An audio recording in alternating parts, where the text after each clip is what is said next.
Hello everyone, welcome to another video of operating system. इस lecture में हम पढ़ेंगे प्रायोरिटी शेड्यूलिंग। हम शेड्यूलिंग एल्गोरिदम में पहले हम first come first serve, shortage of first, shortage remaining time first, ये इतने टॉपिक्स कवर कर चुके हैं। अब इसके बाद हम कवर करेंगे प्रायोरिटी शेड्यूलिंग और इसके अगले लेक्चर में हम कवर करेंगे आरआर शेड्यूलिंग। इसको हम राउंड रॉबिन शेड्यूलिंग भी कहते हैं। तो जो प्रायोरिटी शेड्यूलिंग होता है ये सारे शेड्यूलिंग से किस तरीके से डिफरेंट है, क्योंकि इसमें क्या रहता है, सारे प्रोसेस के साथ एक प्रायोरिटी एसोसिएटेड रहती है और सीपीयू उसी प्रायोरिटी के हिसाब से उस प्रोसेस को एलोकेट करता है। ठीक है, ये प्रायोरिटी किस तरीके प्रीएम्प्टिव भी हो सकती है, ये नॉन प्रीएम्प्टिव हो सकती है। प्रीएम्प्टिव नॉन प्रीएम्प्टिव हमने पहले लेक्चर में समझ चुके हैं कि ये कुछ एक यूनिट टाइम के लिए चलेगा, उसके प्रोसेस अलग अलग प्रीएम्प्ट होता जाएगा। नॉन प्रीएम्प्टिव में क्या रहता है कि एक प्रोसेस पूरा कंप्लीट हो जाएगा तभी दूसरा प्रोसेस स्टार्ट होगा। अब हम क्या करते हैं कि प्रीएम्प्टिव और नॉन प्रीएम्प्टिव दोनों के हम एक एक एग्जाम्पल लेके समझने की कोशिश करते हैं कि किस तरीके से इसके प्रॉब्लम्स बनते हैं और उसको हम किस तरीके से सॉल्व करेंगे। तो सबसे पहले हम नॉन प्रीएम्प्टिव का एग्जाम क्वेश्चन सॉल्व करते हैं। इसमें क्या है कि हमें, जैसे कि हमने बाकी प्रोसेस में भी देखा कि प्रोसेस आईडी रहती है, उसके साथ उसका अराइवल टाइम दिया रहता है और अराइवल टाइम के साथ उसका बस टाइम दिया रहता है और इसके साथ यहाँ पे आप देख सकते हैं कि एक प्रायोरिटी एसोसिएटेड है। तो अब इसके हिसाब से हमने जैसे पहले पढ़ा है कि हम क्या बनाते हैं, एक गैंट चार्ट बनाते हैं और नॉन प्रीएम्प्टिव टाइप है तो इसलिए कोई भी प्रोसेस जो है वो पूरा कंप्लीट होगा। चलिए ध्यान से देखते हैं। सबसे पहले 0 सेकंड पे पहला प्रोसेस अराइव होगा P1। पहले जो 0 सेकंड में प्रोसेस अराइव होगा वो तो एज इट इज़ 0 वाला ही अराइव होगा सबसे पहले, और ये कितने देर के लिए चलेगा, ये 11 यूनिट के लिए चलेगा। तो ये चल गया 11 यूनिट के लिए। अब इसके बाद हम देखेंगे कि इसके बाद किस प्रोसेस की सबसे ज़्यादा प्रायोरिटी है। तो हम देख सकते हैं कि 11 यूनिट में सारे ही प्रोसेस P3 को छोड़ के बाकी सारे प्रोसेस अराइव हो गए और इन सारे प्रोसेस में जो P5 प्रोसेस है इसकी प्रायोरिटी सबसे ज़्यादा है। P5 की प्रायोरिटी सबसे ज़्यादा है। तो P1 के बाद कौन सा प्रोसेस आएगा, P1 के बाद हमारा प्रोसेस एग्जीक्यूट होने के लिए आएगा P5 और 11 यूनिट तक पहले चल चुका था और इसका बस टाइम है 16 यूनिट, यानी कि टोटल कितने यूनिट हो जाएंगे 27, यानी कि हमारा सीपीयू 27 यूनिट तक अब चल चुका। अब इसके बाद हम देखेंगे कि हमारा P5 पूरा एग्जीक्यूट हो चुका है, हमारा P1 पूरा एग्जीक्यूट हो चुका है। अब इन तीनों प्रोसेस में हम देखें तो हमारे P3 की प्रायोरिटी सबसे ज़्यादा है। तो हम P3 हमारा प्रोसेसिंग के लिए आएगा और P3 का जो बस टाइम है वो है आपका 2 यूनिट, तो ये 2 ही यूनिट चलेगा, यानी कि ये 29 यूनिट तक ये प्रोसेस कंप्लीट हो जाएगा। P3 कंप्लीट हो गया। अब P2 और P4 में P4 की प्रायोरिटी ज़्यादा है और इसको 10 यूनिट टाइम लगेगा, तो P4 जो है हमारा ये 39 तक कंप्लीट हो जाएगा। और फिर लास्ट में हमारा बच रहा है P2 को ख़त्म होने में हमारा 20 यूनिट टाइम्स लगेंगे, तो हो जाएगा 59। तो इस तरीके से हमारा गैंट चार्ट बनके तैयार हो जाएगा। इसमें क्या हुआ कि सबसे पहले प्रोसेस P1 अराइव होगा 0 यूनिट पे, ये 11 सेकंड तक चलेगा क्योंकि नॉन प्रीएम्प्टिव है तो पूरा प्रोसेस कंप्लीट होगा। 11 सेकंड में P1 अराइव हो गया, P2 अराइव हो गया, P4 अराइव हो गया, P5 अराइव होगा। इन सब में सबसे ज़्यादा प्रायोरिटी इसकी P5 की, तो P5 पूरा एग्जीक्यूट हो गया। उसके बाद फिर P3 की प्रायोरिटी है तो P3 पूरा एग्जीक्यूट होगा, फिर P4 की प्रायोरिटी है तो P4 पूरा एग्जीक्यूट होगा और उसके बाद P2 पूरा एग्जीक्यूट होगा। तो इस तरीके से प्रायोरिटी शेड्यूलिंग के नॉन प्रीएम्प्टिव में प्रोसेस एग्जीक्यूट होते हैं। अब इसका हम कंप्लीशन टाइम लिख देंगे। तो P1 का कंप्लीशन टाइम कितना, हमने जैसे पहले ही पढ़ चुके हैं कि ये जो लास्ट में वैल्यू आती है किसी प्रोसेस के, ये इसका कंप्लीशन टाइम होता है। तो P1 का कंप्लीशन टाइम हो गया 11 यूनिट, P2 का कंप्लीशन टाइम हो गया यहाँ से 59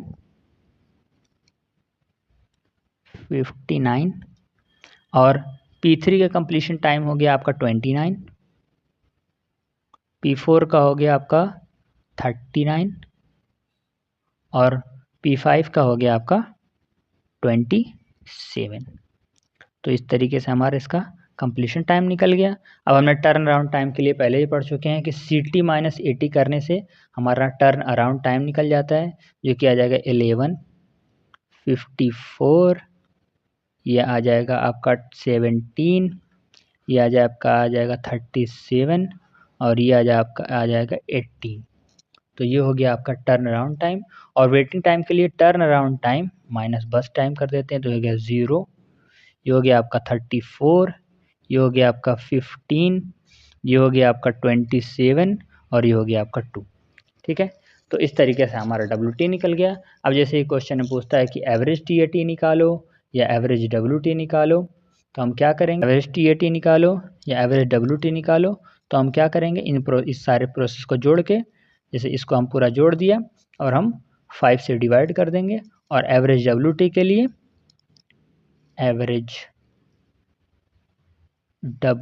के लिए हम इस पूरे को जोड़ देंगे और इसको 5 से डिवाइड।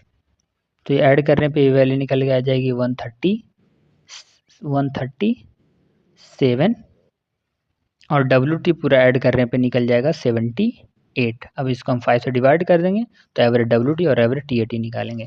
ये क्वेश्चन जब प्रैक्टिस करें तो आप एवरेज TAT और एवरेज WT भी निकालने की प्रैक्टिस करें, क्योंकि बहुत टाइम ऐसा हो जाता है कि हम सिर्फ यहाँ तक की प्रैक्टिस करके छोड़ देते हैं और एग्ज़ाम में भी हमसे वही गलती हो जाती है कि हम एवरेज TAT और एवरेज WT निकालने ही भूल जाते हैं। तो ये हो गया, ये एक प्रोसेस हो गया। ये सबसे पहले हमने क्या कर लिया, नॉन प्रीएम्प्टिव प्रायोरिटी शेड्यूलिंग देख लिया। देखिए इसमें क्या है, जो हाईएस्ट प्रायोरिटी है वही प्रोसेस की हाईएस्ट जो वैल्यू है उसकी हाईएस्ट प्रायोरिटी है। यहाँ पे ऐसा भी हो सकता है कि जो लोएस्ट वैल्यू है उसकी भी हाईएस्ट प्रायोरिटी, लेकिन ये क्वेश्चन में मेंशन किया रहेगा कि हाईएस्ट की सबसे ज़्यादा प्रायोरिटी है कि लोएस्ट नंबर की सबसे ज़्यादा प्रायोरिटी है। ठीक है, इसके बाद हम क्वेश्चन में देख लेते हैं प्रीएम्प्टिव टाइप शेड्यूलिंग। ठीक है, प्रीएम्प्टिव टाइप शेड्यूलिंग में हमें पता है प्रीएम्प्टिव टाइप शेड्यूलिंग कैसे वर्क करती है कि हमें सारे कोई भी प्रोसेस जो है वो 1 यूनिट ऑफ टाइम चलेगा, उसके बाद फिर अगला प्रोसेस चलेगा, वो दूसरे प्रोसेस प्रीएम्प्ट होगा, फिर उसके बाद वाला प्रोसेस प्रीएम्प्ट होगा। सबसे पहले P1 ही प्रोसेस 0 पे अराइव होगा और ये वो 1 यूनिट के लिए चलेगा। ठीक है, अब 1 पे हमारे पास P1 और P2 दोनों आ चुके हैं। अब ये देखेंगे हम इसमें से किसकी प्रायोरिटी ज़्यादा है, इसमें प्रायोरिटी P2 की ज़्यादा है, तो P2 जो है हमारा वो 1 यूनिट के लिए P2 चल जाएगा, 1 यूनिट के लिए हमारा P2 चल जाएगा। ये हो गया 2। अब फिर हम देखेंगे 2 पे हमारा P1, P2, P3 चल गया। हम इसके साथ साथ में हम इसको भी ऐसे यहाँ नोट करते रहेंगे जिससे हमारे माइंड में रहे कि कौन सा प्रोसेस कितनी देर तक चल चुका है। यानी कि 4 चल चुका है एक बार, तो यहाँ हो जाएगा 3, और 3 भी एक बार चल चुका है तो ये हमारा हो जाएगा 2। एक सेकंड, तो ये हो जाएगा 2। इसको हम एक काम करते हैं कि हम इसको दूसरे कलर से लिख लेते हैं। Let's go for blue, sky blue. तो ये हो जाएगा 2, 1 सेकेंड, 2 हो जाएगा, और ये हो जाएगा आपका 3। ठीक है, अब 2 यूनिट पे हमारा सारे प्रोसेस अराइव हो चुके हैं, P1, P2, P3 अराइव हो चुका है। अब इन तीनों में जो हमारी प्रायोरिटी सबसे ज़्यादा किसकी है, P3 की है, तो P3 भी 1 यूनिट के लिए चलेगा, P3 भी हमारा 1 यूनिट के लिए चलेगा, और ये हो जाएगा 3। और उसके बाद हम देखेंगे कि ये भी अब 3 यूनिट तक हमारी ये भी प्रोसेस अराइव हो चुका है, और 3 तक ये अराइव हो चुका है, और इसकी प्रायोरिटी सबसे ज़्यादा है, तो P4 भी 1 यूनिट के लिए चलेगा, P4 भी 1 यूनिट के लिए चलेगा, और ये हो जाएगा 4। ओके, 4 हो गया। अब ये भी 1 यूनिट के लिए चल चुका है, तो ये तो प्रोसेस पूरा कंप्लीट हो गया। ये हो गया हमारा 4। अब हम देखेंगे 4 पे ये भी प्रोसेस अराइव हो चुका है, और देखेंगे हम कि इन दोनों की प्रायोरिटी सेम है। तो जब ऐसे केस आ जाए जहाँ पे दोनों की प्रायोरिटी सेम है, तो हम देखते हैं कौन सा प्रोसेस पहले अराइव हुआ था। तो देखेंगे हम P4 पहले अराइव हुआ था, तो P4 पहले एग्जीक्यूट होगा। ठीक है, P4 1 सेकंड के लिए एग्जीक्यूट है, दोबारा एग्जीक्यूट हो रहा है, तो ये वैल्यू 5 हो जाएगी, और यहाँ से वैल्यू 3 हो जाएगी। फिर इसकी वैल्यू ज़्यादा है, तो यानी कि ये पूरा प्रोसेस P4 पहले पूरा कंप्लीट 1-1 यूनिट करके कंप्लीट होगा, क्योंकि इसी की प्रायोरिटी सबसे ज़्यादा है और इसी का अराइवल टाइप सबसे कम है। तो ये पूरा हमारा 8 यूनिट तक P4 हमारा पूरा चलेगा। हम थोड़ा क्लियर करके लिख लें, जो हमारा P4 है वो पूरा हमारा 8 यूनिट तक चलेगा। अब हमारा जो है P4 कम्प्लीटली एग्जीक्यूट हो गया है। अब इसके बाद हम देखेंगे सबसे ज़्यादा प्रायोरिटी किसकी है, P5 की है। तो P5 अभी एक भी बार एग्जीक्यूट नहीं है, और P5 को 2 यूनिट तक एग्जीक्यूट होना है। तो P5 पहले 1 यूनिट एग्जीक्यूट होगा, यानी कि 9 तक जाएगा, और उसके बाद देखिएगा तो फिर भी इसकी प्रायोरिटी सबसे ज़्यादा है, तो फिर 1 और यूनिट चलेगा, यानी कि ये 10 यूनिट तक ये पूरा प्रोसेस P5 चलेगा हमारा।